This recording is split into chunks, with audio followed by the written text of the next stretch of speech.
Okay तो पिछली videos में हम बात कर रहे हैं प्रेजेंट टेंस के बारे में, पास्ट टेंस के बारे में, और हमने उन दोनों का कंपैरिजन देख लिया था। आज बारी है फ्यूचर टेंस के बारे में पढ़ने की। ठीक है, तो जस्ट लाइक प्रेजेंट टेंस और पास्ट टेंस, फ्यूचर टेंस की भी आगे 4 सब टाइप्स हैं। ठीक है, अब वो सिंपल फ्यूचर टेंस हो सकता है, फ्यूचर कॉन्टिन्यूस हो सकता है, फ्यूचर परफेक्ट हो सकता है, और फ्यूचर परफेक्ट कॉन्टिन्यूस हो सकता है। ठीक है, अब जैसे हमने देखा था कि इसमें जो प्रेजेंट टेंस है, ठीक है, अब प्रेजेंट सिंपल और पास्ट सिंपल में हमने देखा था कि कुछ सिमिलैरिटीज़ थी। ठीक है, वो मिलते जुलते थे। इसी तरह हम देखेंगे कि प्रेजेंट सिंपल, फ्यूचर सिंपल और पास्ट सिंपल में भी कुछ सिमिलैरिटीज़ होंगे, वो मिलते जुलते होंगे। ठीक है, तो आपने ना फॉर्मूलाज जितने भी याद करने हैं, आपने उनको आपस में कंपेयर करके याद करना है कि मैंने पास्ट सिंपल में क्या पढ़ा था और मैं फ्यूचर सिंपल में क्या पढ़ रहा हूँ, फ़र्क क्या दोनों में। ठीक है, तो आपने बस उस डिफरेंस को याद करना है, क्योंकि बाकी सेंटेंस स्ट्रक्चर तो आपका सेम रहेगा। हाँ, चीज़ें जो चेंज हो रही हैं डिपेंडिंग के आपका पास्ट टेंस है या फ्यूचर टेंस है या प्रेजेंट टेंस है, उन जो डिफरेंसेस है ना, जो फ़र्क है, आपने बस उनको जहन में रखना है और आपका सेंटेंस कभी गलत नहीं होगा, ग्रामर कभी गलत नहीं होगी। ठीक है, अच्छा, एक बात हमने कर ली कि जिन सेंटेंसेस के एंड में है आएगा, है, ही या है, वो होगा प्रेजेंट टेंस। ये तो हमने बात कर ली थी। और जिन सेंटेंसेस के एंड में हमने कहा था कि था आएगा, था, थी, थे, वो होगा पास्ट टेंस, राइट। और जिन सेंटेंसेस के एंड में गा, गी या गे आएगा, वो क्या होगा फिर, फ्यूचर टेंस। ठीक है, और इसी तरह हमने बात की थी कि जिन सेंटेंसेस के एंड में ता है, ती है, ते हैं आते हैं, वो क्या होगा, प्रेजेंट सिंपल। जिन सेंटेंसेस के एंड में आता है रहा है, रही है, रहे हैं, वो क्या होगा, प्रेजेंट कॉन्टिन्यूस।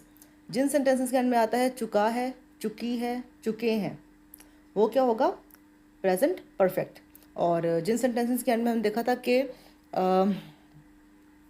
करता रहा है, ठीक है, करता रहा है, मतलब कि जहाँ पे हमें ये लगेगा कि वो काम तो पहले से कर रहा है, लेकिन वो अभी भी जारी है, अभी भी हो रहा है। जैसे कि मैं ये कहूँ कि अहमद सुबह से पढ़ रहा है। ठीक है, तो इसमें अब वो सुबह से पढ़ रहा है, तो सुबह से पढ़ रहा है मतलब कि उसका सुबह वाला काम तो हो गया ना, लेकिन अभी तक काम कर रहा है, तो वो क्या होगा, परफेक्ट कॉन्टिन्यूस। ठीक है, जहाँ पे ये आ जाएगा कि जहाँ पे ना टाइम का जिक्र आ जाएगा कि सुबह से, 2 दिन से, 4 दिन से, 4 साल से, 1 साल से, जहाँ पे टाइम का जिक्र आ जाए ना, वो फिर ना प्रेजेंट कॉन्टिन्यूस नहीं रहता, वो भी प्रेजेंट परफेक्ट कॉन्टिन्यूस बन जाता है। ठीक है, क्योंकि एक मुद्दत से काम हो रहा है ना। ठीक है, समझ रहे हैं बात को आप। अच्छा, फिर आगे हम बात करते हैं पास्ट टेंस की। हमने पास्ट टेंस में भी ऐसे ही देखा था कि जिन जुमलों के एंड में सिंपली आता है कि करता था, करती थी या करते थे, ये आएगा, तो वो हो जाएगा पास्ट सिंपल। ठीक है, और जिन जुमलों के एंड में आएगा कि कर रहा था, कर रही थी या कर रहे थे, वो क्या होगा, पास्ट कॉन्टिन्यूस।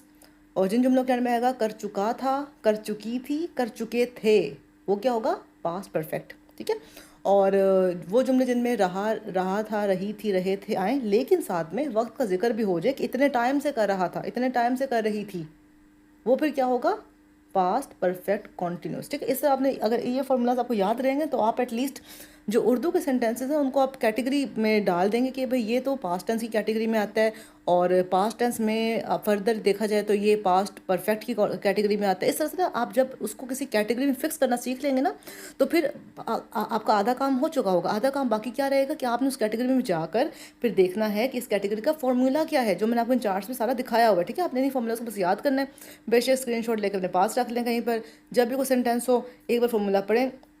जब बार बार प्रैक्टिस करते रहेंगे, बार बार से अपने सेंटेंस को देखते रहेंगे कि इसमें क्या फॉर्मूला लगेगा, इसमें क्या, देखिए ये ना आपके अपने शौक पे डिपेंड करता है, आप कितने शौक से उसको सीखना चाहते हैं। ठीक है, आधा काम मेरा है और आधा काम आपने खुद करना है। ठीक है, अब मेहनत आपकी है इसमें कि आप कितना उसको शौक से पढ़ते हैं। ठीक है, तो अपने जो भी इंग्लिश उर्दू के जुमले हों उनको फिर आप उस कैटेगरी में डालें कि ये किस कैटेगरी में आते हैं, और उस कैटेगरी में मैंने कौन सा हेल्पिंग वर्ब यूज़ करना है, कौन सा वर्ब की फॉर्म यूज़ करनी है। आईएनजी तो नहीं आ रहा उसमें, हैज़ बीन तो नहीं आ रहा, बीन तो नहीं आ रहा, सिंस आएगा या फोर आएगा। मैंने बताया ना कि जो हमने सालों के लिए या सुबह के लिए सिंस मॉर्निंग, सिंस मॉर्निंग का सिंस आता है, साल के लिए लाइक हमने का बोलना हो कि 2001 से, तो सिंस 2001 इस तरह हम लिखते हैं ना सालों के लिए, और सुबह के लिए हम सिंस लिखते हैं। इसके अलावा दिनों के लिए, घंटों के लिए, महीनों के लिए हम फॉर लिखते हैं कि फॉर 2 मंथ्स, फॉर 2 आवर्स। ठीक है, इस तरह से फॉर 2 डेज। ठीक है, तो उसमें सेंस नहीं लगाते। ठीक है, सेंस लगा सकते हैं, लेकिन हम इस तरह से कहते हैं कि जो मोइना मतलब जो एक फिक्स टाइम हो ना, जो फिक्स हमें डेट कंफर्म हो, उसके लिए हम सेंस लगाते हैं, जिसमें हमें दिन कंफर्म ना हो कि कौन से 2 दिन, कौन से 2 घंटे, कौन से 2 महीने, उसमें हम फोर लगाते हैं। ये रूल होता है सर, ठीक है। तो अब मैंने आपको रिवीजन कर दी है आपके प्रेजेंट और पास्ट टेंस की। अब हम आज हम पढ़ने वाले हैं फ्यूचर टेंस, और इसमें भी हम इसको कंपेयर करेंगे प्रेजेंट और पास्ट टेंस से, ठीक है। अच्छा, सिंपल फ्यूचर टेंस में हमारा सेंटेंस कैसे होगा कि इसका जो सेंटेंस स्ट्रक्चर बनेगा ना, जैसे हम हर एक टेंस का ना सेंटेंस स्ट्रक्चर पढ़ रहे हैं ना, कि सब्जेक्ट आएगा। अब सब्जेक्ट में सिंगुलर सब्जेक्ट भी हो सकता है, प्लूरल सब्जेक्ट भी हो सकता है। अच्छा, फ्यूचर टेंस का जो हेल्पिंग वर्ब होता है ना, होता है विल और शेल। ये हमने अब तक इस्तेमाल नहीं किया, ये प्रेजेंट और पास्ट दोनों में इस्तेमाल नहीं होता। विल और शेल हमेशा बस फ्यूचर में ही इस्तेमाल होता है, और हम विल भी यूज़ कर सकते हैं, शेल भी में कोई फ़र्क नहीं है, कोई इसका रूल नहीं है कि आपने विल कब इस्तेमाल करना है या शेल कब इस्तेमाल करना, दोनों कर सकते हैं, ठीक है। हाँ, जो रूल है जो आपने कभी नहीं भूलना वो ये है कि जहाँ विल आएगा, जहाँ शेल आएगा, उसके साथ हमेशा वर्ब की फर्स्ट फॉर्म आएगी। जैसे कि हम हर बार एग्जांपल लेते हैं, जैसे जाने का इंग्लिश क्या है, गो, तो गो की फर्स्ट फॉर्म गो ही है, तो इसमें हमेशा लाइक गो ही आएगा, ठीक है। या चलने फिरने की वॉक, वॉक है ना फर्स्ट फॉर्म, फिर सेकंड फॉर्म होती है वॉक्ड, वॉक्ड ईडी हम साथ लगा कर ना, ईडी लगाकर हम उसको सेकंड या थर्ड फॉर्म बना लेते हैं, लेकिन फर्स्ट वॉक होती है। तो वॉक हो गया, कुक हो गया, वॉश हो गया, ठीक है। सिंपल फर्स्ट फॉर्म हमेशा विल और शेल का हमेशा फर्स्ट फॉर्म, और साथ में आप ऑब्जेक्ट लगा लें, ठीक है। तो इसमें होगा जैसे I will reach the home on Friday, मैं फ्राइडे को घर पहुंच जाऊंगी, ठीक है। तो एंड में देखें गी आ रहा है ना, तो हमने कहा था कि गा गी गे, जब एंड में आए तो ये क्या होता है, फ्यूचर का टेंस होता है, ठीक है। और देखिए इसमें गा गी गे के साथ रहा नहीं आया या चुका नहीं आया, मतलब कि ये फ्यूचर सिंपल है, ये फ्यूचर कॉन्टिन्यूस नहीं है, ये फ्यूचर परफेक्ट नहीं है, ठीक है। फ़र्क समझाया आपको। इसमें सिंपली गा आएगा, ठीक है, जाएगा, खाएगा, खाएगी और करेंगे, सिंपल सा ना। तो ये क्या होगा, फ्यूचर सिंपल। फ्यूचर सिंपल हमने क्या फॉर्मूला पढ़ा, सब्जेक्ट साथ विल साथ फर्स्ट फॉर्म और साथ में ऑब्जेक्ट, ठीक है। जैसे कि मैं कल ऑफिस जाऊंगी, ठीक है, सिंपल सेंटेंस है ना, कोई इसमें रहा रही चुका चुका कुछ नहीं आ रहा, ठीक है। तो क्या मैं इंग्लिश में बनाऊंगी, सब्जेक्ट क्या होगा आई, हेल्पिंग वर्ब क्या होगा विल, वर्ब क्या होगा गो, और ऑब्जेक्ट क्या होगा टू द ऑफिस, और टाइम भी मैंने बताया ना कल, tomorrow, I will go to the office tomorrow. Sentence बन गया ना, और हमने फॉर्मूला यूज़ किया प्रॉपर। ये बिल्कुल मैथ के फॉर्मूला के जैसे मैथ के फॉर्मूलाज पढ़ते हैं ना, उसको अप्लाई करते हैं। सिंपल आपने वही करना है। अगर आप फॉर्मूलाज के अकॉर्डिंग चलेंगे ना, आपका कोई भी जुमला, कोई भी ग्रामर गलत नहीं हो सकती। क्यों? क्योंकि आप रूल्स को फॉलो कर रहे हैं। एट द एंड आपने रूल्स को फॉलो करें, जब आप रूल से हटेंगे तो आपका सेंटेंस स्ट्रक्चर गलत हो जाएगा, ठीक है, ग्रामर ख़राब हो जाएगी, हम वो नहीं चाहते, ठीक है। अच्छा, फिर दूसरा आप इसकी टाइप है फ्यूचर कॉन्टीन्यूस। फ्यूचर कॉन्टीन्यूस में हम क्या करेंगे कि हम विल और शेल तो लगाएंगे, लेकिन फ़र्क क्या आ जाएगा, बी, हमने अभी तक बी कहीं नहीं भी लगाया था, हमने बीन यूज़ किया था, अगर आपको याद हो। तो हमने जो जुमले बनाए थे परफेक्ट कॉन्टीन्यूस के, उसमें हमने बीन यूज़ किया था, चाहे वो प्रेजेंट परफेक्ट कॉन्टीन्यूस था या पास्ट परफेक्ट कॉन्टीन्यूस था, उसमें हमने बीन यूज़ किया था, अगर आपको याद हो तो। पर बी हमने कहीं यूज़ नहीं किया, तो बी हम फर्स्ट टाइम यूज़ कर रहे हैं, और ये कहाँ यूज़ कर रहे हैं, फ्यूचर कॉन्टीन्यूस में, ठीक है। तो हम शेल के साथ बी यूज़ करेंगे, और जब बी यूज़ करेंगे ना, तो हम फर्स्ट फॉर्म के साथ आईएनजी लगाएंगे। आपने नोट किया होगा, जब भी हम कॉन्टीन्यूस की बात करते हैं ना, कॉन्टीन्यूस टेंस की, चाहे वो प्रेजेंट कॉन्टीन्यूस हो, पास्ट कॉन्टीन्यूस हो या फ्यूचर कॉन्टीन्यूस हो, हम वर्ब की फर्स्ट फॉर्म के साथ आईएनजी लगाते हैं सेंटेंस में, ठीक है। तो ये भी एक रूल आपने याद रखते हैं, इनको बेशक पास लिखते रहें कहीं पे और इनको याद कर लें, ठीक है। अच्छा, तो इस सेंटेंस कैसे बन जाएगा, सब्जेक्ट क्या है, माई father will be waiting at the station. अब इसकी उर्दू क्या बनेगी कि मेरे वालिद स्टेशन पर आपका इंतज़ार कर रहे होंगे, ठीक है। देखिए इसमें रहे भी आ गया है और गे भी आ गया है, समझ रहे हैं बात को। तो जहाँ पर रहे आए, रहा रही रहे भी आए, और सेंटेंस के एंड में गा गी गे भी आए, तो आपने दोनों को ना देखिए, आपने ना हमेशा सेंटेंस को पहचानने का क्या तरीका है, उसके आखिर में देखें क्या है, आखिर में देखें है, था है, ये गा है, उससे पता चल जाएगा कि प्रेजेंट है, पास्ट है, या फ्यूचर है। फिर उससे पिछला वर्ड देखें, चुका है, ये रहा है, या कुछ भी नहीं है, ठीक है। इसमें रहा है ना, कि आपका इंतज़ार कर रहे होंगे, ठीक है। तो इसलिए ये क्या बन गया, फ्यूचर कॉन्टीन्यूस। और हमने फ्यूचर कॉन्टीन्यूस का भी फॉर्मूला क्या पढ़ा, subject plus will plus be plus first form के आईएनजी और object, my father will be waiting at the station, ठीक है। और दूसरा एग्जाम्पल होगी, I shall be writing a letter to my aunt, मैं अपनी खाला को एक ख़त लिख रहा हूँगा।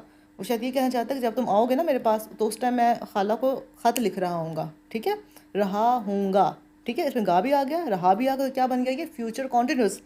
और अगर फॉर्मूला भी अप्लाई किया जाए तो वही है कि आए सब्जेक्ट है इसमें, और इसमें जो शेल है वो शेल बी क्या है इसका, शेल बी है इसका हेल्पिंग वर्ब किसका, फ्यूचर कॉन्टिन्यूस का। फर्स्ट फॉर्म के साथ आईएनजी लगा के इसको हमने राइटिंग कर लिया है। लेटर्स में ऑब्जेक्ट है, टू माई आंट हम क्योंकि सेंटेंस में है, ठीक है। तो I shall be writing a letter to my aunt, ठीक है। अच्छा, अब तीसरी इसकी टाइप क्या आ जाती है, फ्यूचर परफेक्ट। और फ्यूचर परफेक्ट का हमने क्या पढ़ा है फॉर्मूला। अच्छा, अगर आपको याद हो ना, अगर आपको याद हो तो हमने ये एग्जैक्टली ऐसा तो नहीं फॉर्मूला, लेकिन हमने हैव और थर्ड फॉर्म ना पहले यूज़ की हुई है। अगर आपको याद हो तो हमने जब प्रेजेंट परफेक्ट की बात की थी तो प्रेजेंट परफेक्ट में भी हमने देखा था कि हैज़ और हैव के साथ थर्ड फॉर्म लग रही थी, ठीक है। लेकिन यहाँ पे फ़र्क क्या आ रहा है, यहाँ पर हैज़ लिखा ही नहीं हुआ है, ठीक है।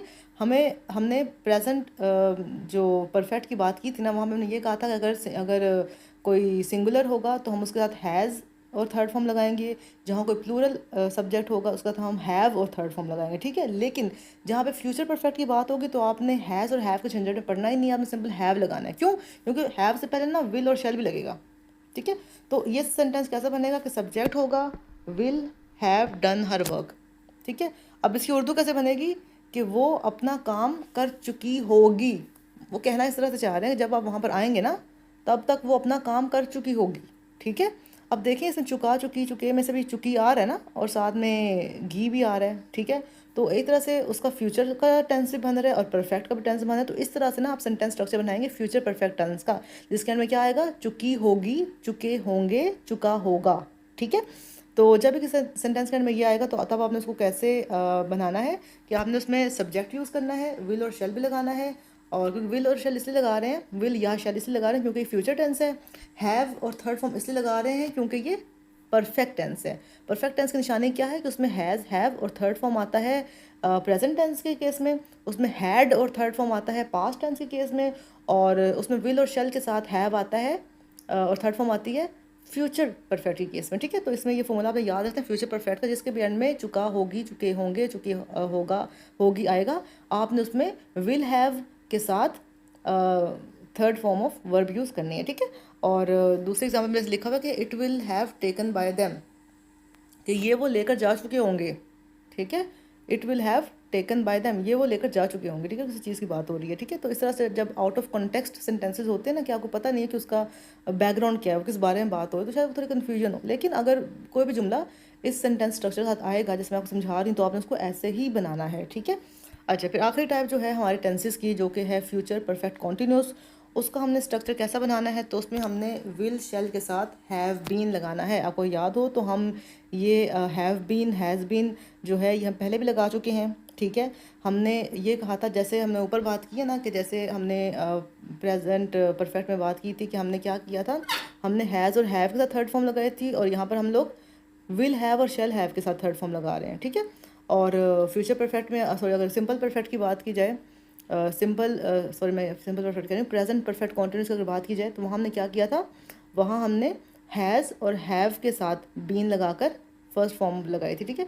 अब यहाँ पर आप हैज़ इस्तेमाल नहीं कर रहे जस्ट लाइक अबव, हम यहाँ पर जस्ट क्या यूज़ कर रहे हैं, हैव इस्तेमाल कर रहे हैं, और हैव से पहले हम विल शेल भी लगा रहे हैं, क्योंकि अब यहाँ पर बस प्रेजेंट परफेक्ट कॉन्टिन्यूस की बात नहीं हो रही, यहाँ पर फ्यूचर परफेक्ट कॉन्टिन्यूस की बात हो रही है, ठीक है। हम मिसाल लेकर बात करते हैं। एग्जाम्पल है कि tomorrow I, okay, tomorrow I will have been writing a surprise test, ठीक है। कि कल मैं एक सरप्राइज टेस्ट लिख रहा हूँगा, ठीक है।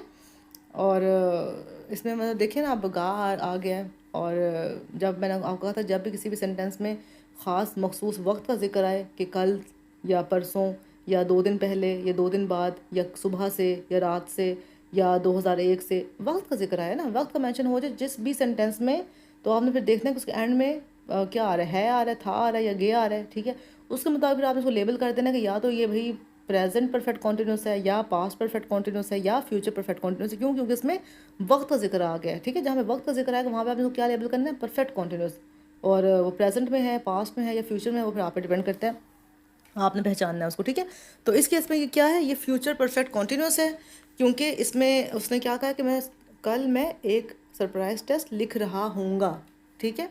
तो कल का जिक्र हो गया, टुमारो का जिक्र हो गया, तो इसलिए हम इसको क्या कह रहे हैं कि ये फ्यूचर परफेक्ट कॉन्टिन्यूस है, ठीक है। फिर दूसरे एग्जाम्पल में क्या है कि students will have been enjoying the English grammar class for next 2 hours, के स्टूडेंट्स या तुलबा अगले 2 घंटे तक इंग्लिश ग्रामर की क्लास एंजॉय कर रहे होंगे, ठीक है।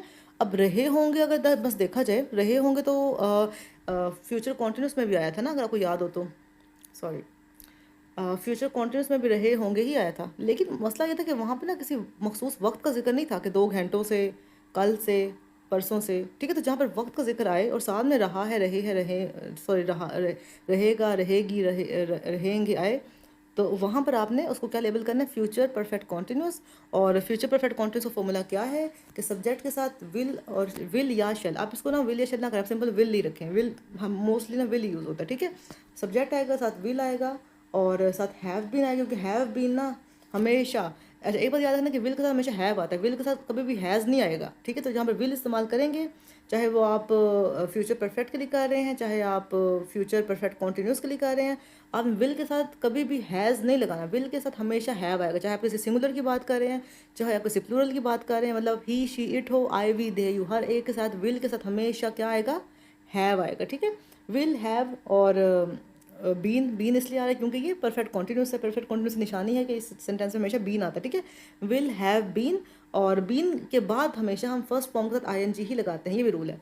ठीक है, तो फिर हमने इसका सेंटेंस बना लिया कि tomorrow I will have been writing a surprise test. और ये ऐसे भी हो सकता था कि I will have been writing a surprise test tomorrow. Tomorrow आप स्टार्ट में लगा दें या एंड में लगा दें, एक ही बात है। ठीक है, स्टार्ट में लगाएंगे तो आप कैपिटल टी के साथ लिखेंगे और आगे कोमा भी लगाएंगे, और एंड में लिखेंगे तो आप बगैर कैपिटल टी के और बगैर कोमा के लगा सकते हैं। ठीक है, तो ये हमारे कुछ सेंटेंस स्ट्रक्चर्स जिनकी हमने बात कर ली, और हमने ये पिछले 2 कल रिवाइज कर लिए थे सारे प्रेजेंट और पास्ट टेंसेस। आज हम ज़रा फ्यूचर टेंस की भी रिवीजन कर लेते हैं। तो बस यही बात है कि सिंपल फ्यूचर टेंस एक होता है simple future tense. Simple future tense का क्या फॉर्मूला है कि सब्जेक्ट होगा, विल या शैल होगा और साथ में वर्ब की फर्स्ट फॉर्म होगी। ठीक है, like I shall go to park for a walk, मैं पार्क में वॉक करने जाऊँगा। ठीक है, सिंपल सा सेंटेंस है ना, कोई मुश्किल बात नहीं है। फिर हम बात करते हैं फ्यूचर कॉन्टिन्यूस की। फ्यूचर कॉन्टिन्यूस में क्या होगा कि रहा है, रहा होगा, रही होगी, रहे होंगे, ये सेंटेंस आएगा। और फॉर्मूला ये है कि सब्जेक्ट के साथ हम क्या करते हैं, विल बी लगाते हैं। विल बी आएगा कहाँ पर, फ्यूचर कॉन्टिन्यूस में, और फर्स्ट फॉर्म के साथ आईएनजी आ जाएगा। ठीक है, और जैसे कि एग्जांपल क्या है कि he will be playing football, वो फुटबॉल खेल रहा होगा, he will be playing football. ठीक है, और थर्ड एग्जांपल में क्या है कि फ्यूचर परफेक्ट है। फ्यूचर परफेक्ट टेंस में क्या है, उर्दू में इसका फॉर्मूला बनेगा चुका होगा, चुकी होगे, चुके होंगे।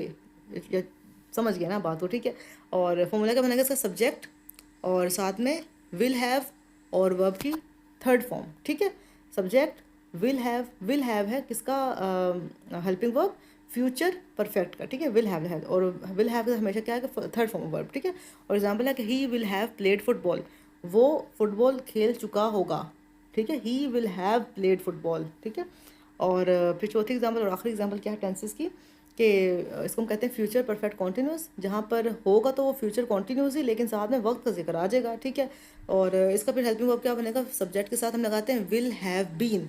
ऊपर क्या था, विल हैव, बस विल हैव था। यहाँ पर क्या है, विल हैव बीन, और ऊपर हमने कहा था कि विल हैव था हमेशा बस थर्ड फॉर्म वर्ब लग गई थी। यहाँ पर विल हैव बीन आ गया ना, बीन आया, बीन की वजह से क्या बनेगा, फर्स्ट फॉर्म के साथ आईएनजी। जैसे कि he will have been watching the TV for 15 minutes, वो 15 मिनट तक टीवी देख रहा होगा।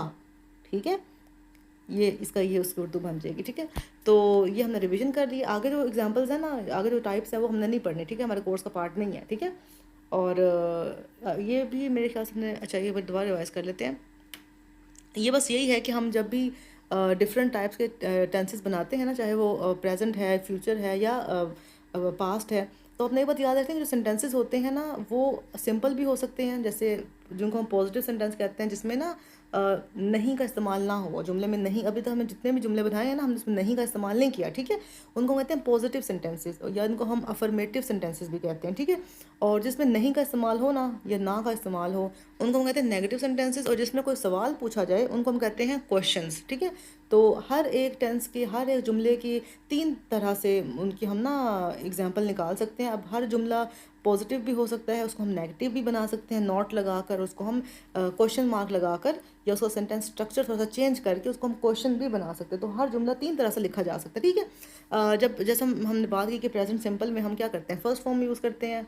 ठीक है, और हेल्पिंग वर्ब इसमें हमने पहले देख चुके हैं। तो एग्जांपल है कि I prefer my coffee black, मैं अपनी कॉफ़ी ब्लैक पसंद करता हूँ। ठीक है, टाइप है कॉफ़ी की ब्लैक कॉफ़ी। ठीक है, और आई के साथ जो हमने उसको ख़त्म करने के लिए एक लगाना है ना हेल्पिंग वर्ब, वो है डोंट।